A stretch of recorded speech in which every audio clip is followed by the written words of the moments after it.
माझं सोलापूर न्यूजमध्ये आपल्या सगळ्यांचं स्वागत. असा प्रयत्न करत असेल तर आम्ही सगळे त्या कार्यकर्त्यांच्या पाठीशी मजबूतीने उभा आहोत आणि तुम्ही काही चिंता करू नका, तुम्ही काही एकटे नाही. थोडं हे जे मुख्यमंत्री एकनाथ शिंदे आणि फडणवीस यांनी असं सांगितलं की मनोज जरांगे तुम्ही दिलेली स्क्रिप्ट बोलत आहेत असं त्यांनी आरोप केला तुमच्यावर.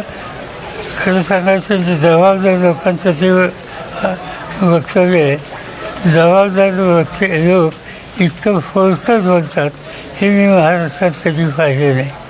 मी महाराष्ट्रामध्ये यशवंतराव चव्हाणांच्यापासून आजच्या मुख्यमंत्र्यांपर्यंत अनेक लोकांचं वर्तन पाहिजे.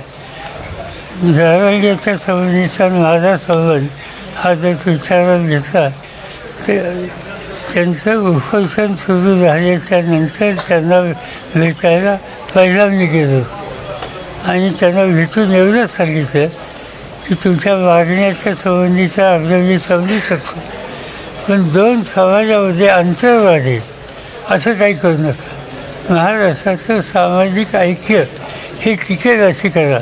तुमच्या मताच्यासाठी अर्ज समजू शकतो, पण इतर समाजाच्या संबंधी कटुता ही योग्य दिसणार नाही. एवढं फक्त वादन त्यांचं संवाद झालं.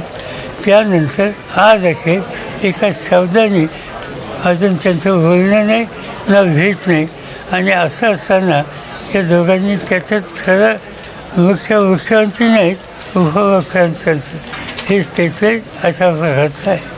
या सगळ्या याच्यामध्ये तुमच्या सोबत असणारे आमदार राजेश टोपे यांच्यावर सुद्धा आरोप लावण्यात आलेले आहेत. त्यांच्यावर सुद्धा 100% चुकीचं. मला माहिती आहे राजेश टोपेंची मदत राज्य सरकार घेत होतं हा प्रश्न सोडवाय, पण त्यांचे शेजारी येते आणि त्यांनी निगोशिएट करावे आणि कुठेतरी मीटिंग पॉईंटवर आणायला प्रयत्न करावे असं काही जबाबदार लोकांनी टोपेंना सुचवलं होतं याची माहिती मला आहे. आणि त्यामुळे त्यांचा आरोप करणं, एका बाजूने त्यांची मदत घेणं आणि दुसऱ्या बाजूने त्यांचा प्रहार करणं ही जर भूमिका असेल तर उद्या काही प्रश्न निर्माण झाले तर राज्य सरकारची सुरुवात कोण ठेवेल, कोण त्यांच्या विश्वास चौकशी करण्याची आवश्यक आहे. SIT नेमा, चौकशी उपचार जज नेमा आणि काय असेल ती चौकशी करा, आमची काही आहे. काही कळत नाही त्याला दर कसा, संबंधच नाही.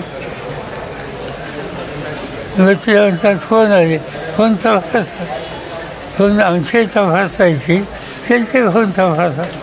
एक फोन कुणी केला माझ्या फोनवरनं, एक फोन जरी केला हे जर सिद्ध झालं किंवा असेल ते मान्य करेल. मी कशाला फोन करू असं. त्याच्या पलीकडे जाऊन तुम्ही त्यांना लोकसभेची उमेदवार दिला असंही जरांगे पाटील बीडमधून इतकी वेळ आली आमच्या. आणि कोण म्हणजे यांच्या त्यांना मर्यादित आहे मेंदू, त्यांच्याकडे काय बोलायचं. साहेब आज आढावा घेतला, कसंही वातावरण काय आमच्या लोकांच्या बोलण्यावर स्थिती चांगली दिसते, पण बाकीच्या पक्षाची बोलू एकत्रित निवडणूक करायची आणि एकत्रित निवडणूक करायची असल्यामुळं सगळे बसून एकत्रित निर्णय घेऊ.